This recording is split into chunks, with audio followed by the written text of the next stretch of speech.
નામ એવા લખજે ભવે ભવનો ભેટો થાય તને ના જોણે એનું જીવતર એડે જાય આ મલકમો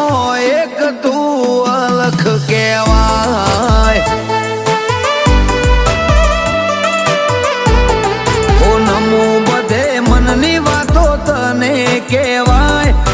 નમો બધે મનની વાતો તને કહેવાય આ મલકમો એક તું અલખ કહેવાય